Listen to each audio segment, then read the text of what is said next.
Hello, everybody. Welcome to another episode of Ask Me Anything. This is Katrina. Today, we'll address one of the most common questions that I get: what it's really like working online and being your own quote unquote boss.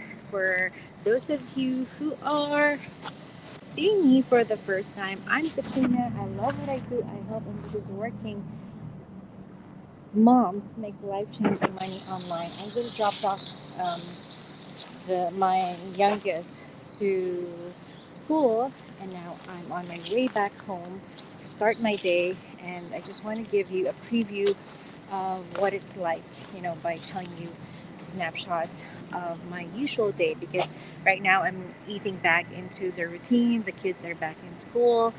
My husband is back to his work as well. Summer's done, and really easing back into the routine. um, so I just want to give you a snapshot because I often get this question as well. I started this online business more than 5 years ago, and I was able to quit my 9 to 5 as an admin assistant at an investment firm more than, turning 4 years this November. Imagine. I've never really thought that I'll be able to do this full time. And so, just to quickly give you a glimpse through stories of how I spend my days, usually when it's my um, as part of my daily routine. So usually I start my day, of course, waking up around 6:30, helping my husband prepare the kids to school. We have three boys and the grade 11, grade 7. So pretty much like kind of independent already, just guiding them. It's really the youngest that I assist in the morning, feed him, bathe him, and get ready for school. And then I walk him. Today we're able to walk with my husband, going down from our place, and then we parted ways. He goes biking, sometimes scooter. The weather's still good, relatively not too cold. And then I drop off the youngest, and then I go back home to start my day. I usually just clean the morning chaos, and then it's either I'm easing back into going back to the gym, which I started again yesterday. And typically, just I can structure my day the way I want it. Go to appointments. E- Either I work from home or I go somewhere else. Like sometimes I forget that that I can literally work from home, work from anywhere, like at a cafe. There's so many work, what do you call this? Co-working spaces everywhere, especially here in Toronto. Even my own gym, the gym that I go to, it's very convenient because at the second floor there's a co-working space.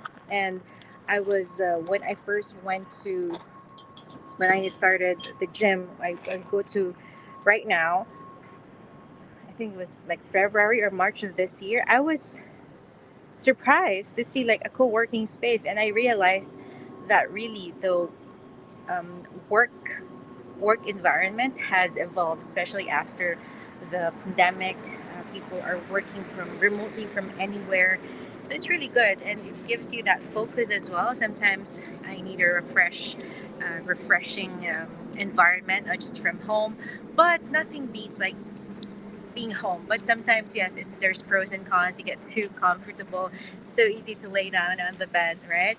Um, and then I usually work, like, deep work after cleaning the household between around 10. That would start 10 to around 2. 2 after lunch, it would be like light work. Deep work would be really in the morning because I'm a morning person. My creative juices are there. My energy is really up. So I would do the creative, the creation processes in the morning, creating my ads, um, posting on my social media pages. Uh, I do also respond, of course, to engage with my audience.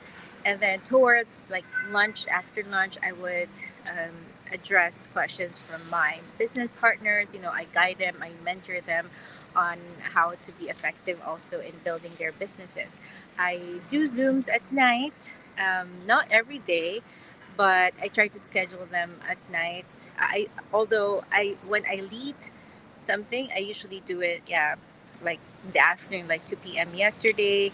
I got this concept, I think, from what book is that? Uh, James Clear, I think, from Atomic Habits.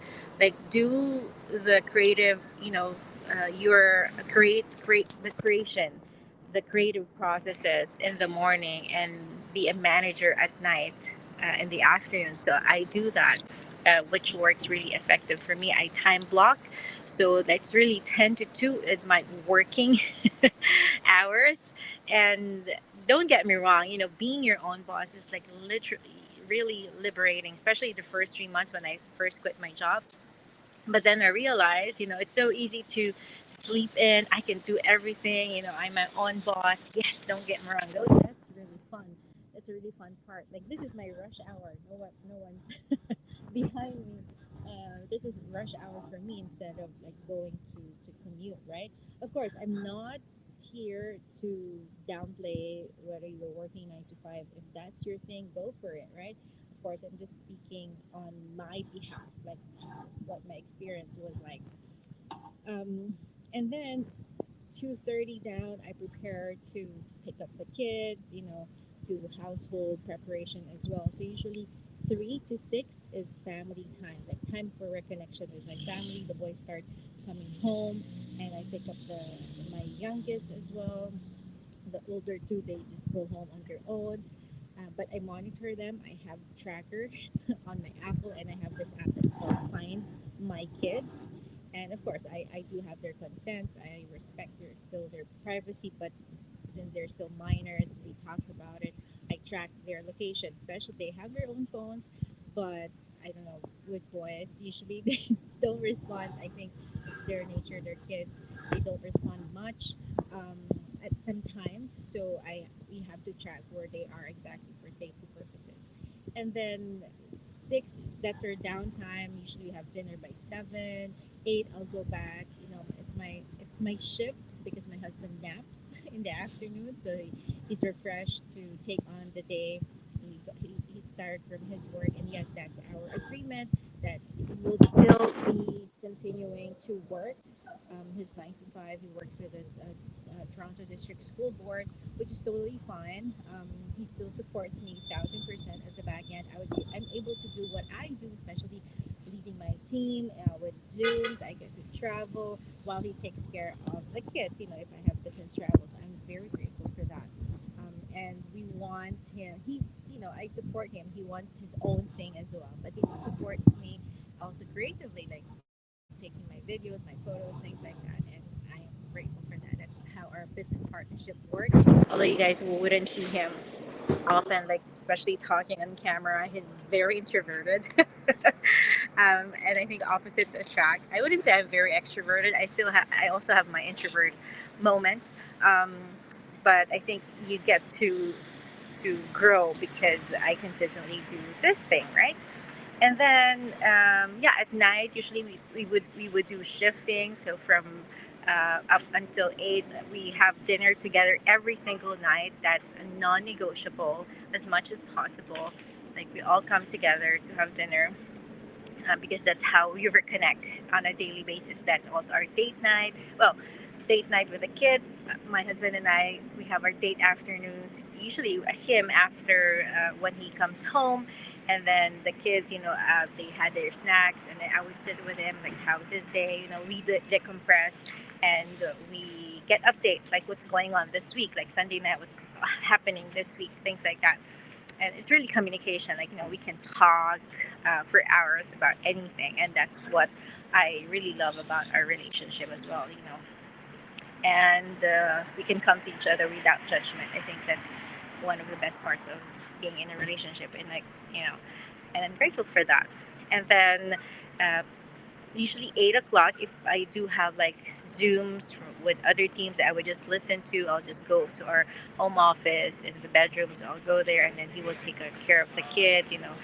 Play with them, and also prepare for the next morning. And then around 8:30, we would prepare the little one to sleep. The two older boys usually sleep like around 10. The eldest usually sleep a little later, which is sometimes a challenge. We would get into arguments because he would want to stay later. He's a teenager, so I totally get that.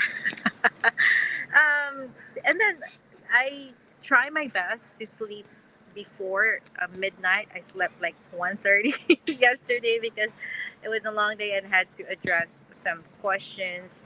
Um, of my business partners and also inquiries for the business, which is totally optional. I just want to start my day today like with a clean slate, and those are like everything is under my um, control in terms of like how I would do the business. So, and then I would call it a day and then start again. But of course, as much as possible, I start my day with working on myself first. Not 1,000% consistent. I'm guilty about that, but I try my best to feel. Sometimes when I walk back home, when I don't do a go live like this after school drop off, I would listen to podcasts, Joel Osteen, Faith Prayer, and then I would switch to health podcasts, and then money mindset, Dave Ramsey's Ramsey Network, biblical based money teaching, wealth building, and then I would do either Tony Robbins, Eric Worre, Ray Higdon, um, Bob Proctor, meditation and good stuff. I would feed my brain, the first um, couple of hours of the day before I really dive in.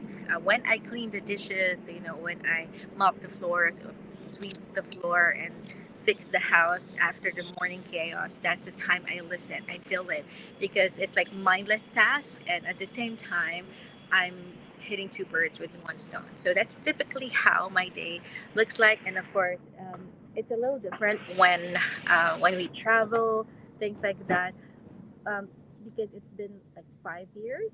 I'm so used to already, but there are times also that I need to pause and really be grateful for this life that I'm able to have, with guidance, prayers, and I'm grateful to God. Of course, this wouldn't be possible if not for Him. And um, I always remind myself to have a grateful heart. I also teach my kids there that concept of being grateful with anything, even with the smallest things, just waking up, breathing, seeing the sun, this beautiful weather, being able to walk them to school and fetch them, you know, and I'm just here and being able to focus on things that I've been wanting to do, focus on my health, focus on relationships, on faith, personal growth. Those are the non-monetary benefits, which I think are also like money is not is it's neutral. It's like a hollow block. So you can either use it to throw it to someone or build a house, right? And it's a magnifier. If you're a bad person, it will make you worse. If you're a good person, and generous, you'll tend to give more. So I'm grateful for the life that God has given me, uh, and sh- He has shown me ways to improve our lives, and not just my own family, my parents, but thousands of other people. I'm grateful, not to brag, but being able to even create that little dent, a little ripple on their lives, even if they just learn one concept or a little inspiration from anything that I said. I'm grateful for that. And I continue to, I ask myself questions like, who can I serve today? How can I be better, of better service to others, to my family, first and foremost, to God, to my business partners, to colleagues outside of my team, and to those people who are also dreaming of creating more for their families, who are tired of just living by just waking up to an alarm clock and just doing the motions. I want to be able to inspire them that, hey, if you're not contented, if you're not happy with where you are right now, that you know that you are capable of doing, having more so you can give more, then I can show you a way. It may or may not be a good fit for you, but you really never know. I'm not saying this is for everybody. Anybody can do this as long as you're willing to be coachable, you're open to learning things, and you really have the belief and the the grit to change things. Because the insanity principle, as Tony Robbins says, it's doing things over and over again, the same things over and over again, and expecting a different result. I was stuck there. And it's so true, right? Why would we expect a different result if we keep on doing the same things over and over again? The things that I'm doing now, definitely I was not doing these things like 5+ years ago. That's why I'm getting different results right now. And every day I ask myself, how can I do this better? So this, I have this internal assessment, critique for myself, like what worked, what didn't work, how can I make this better.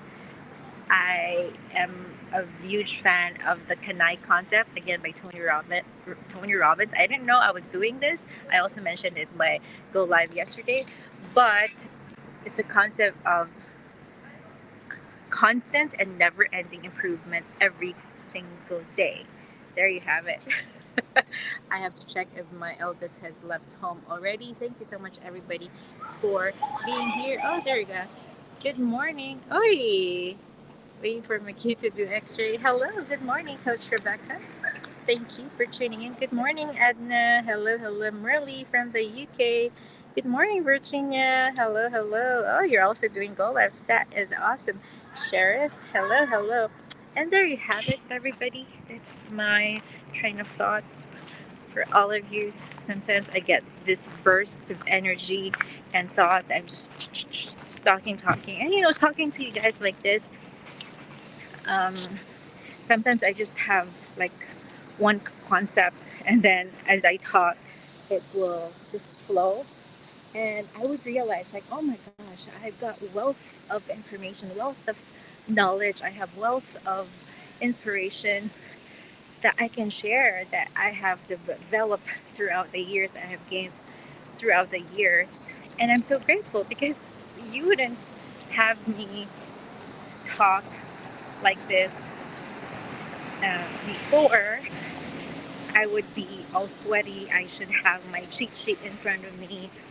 Uh, and now, because I started getting over my head, like, oh my gosh, how do I look like? I haven't uh, had my makeup on, I just woke up, things like that. Of course, I try to be presentable as much as I can, but sometimes I try to, most of the time, I always ask myself, what's in it for my audience? What's in it for you guys?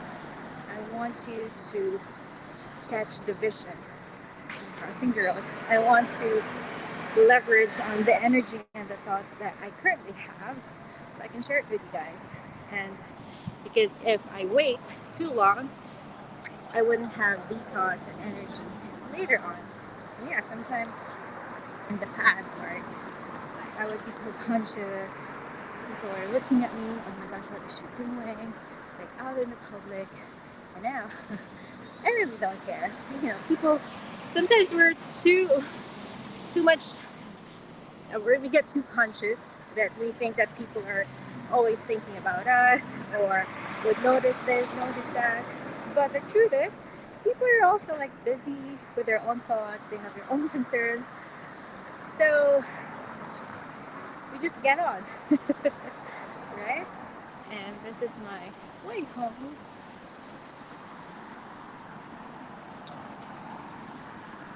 I'm just crossing the road. There you go. Make sure I am safe. And this is what I love. Canada, Toronto. You can walk and specifically living downtown because you can literally walk to anywhere. Very convenient. Oh, I remember my husband asked me to buy eggs And oh my gosh, what else? We'll buy strawberry. I would buy ice. Oh my gosh, I forgot my bag.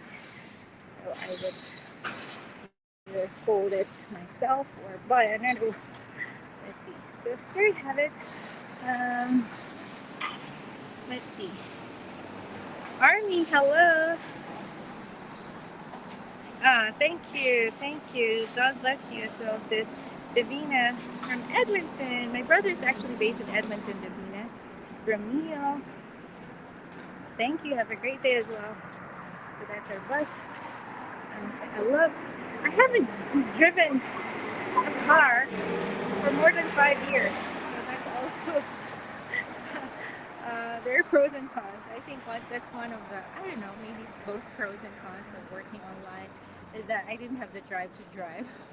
The last time I drove was I was still pregnant with our youngest. And then I went back to work, COVID happened. So work from home and I quit my job. So I was like, I really don't have, but I miss driving. I should get back to it because it's a life skill, right? It's important.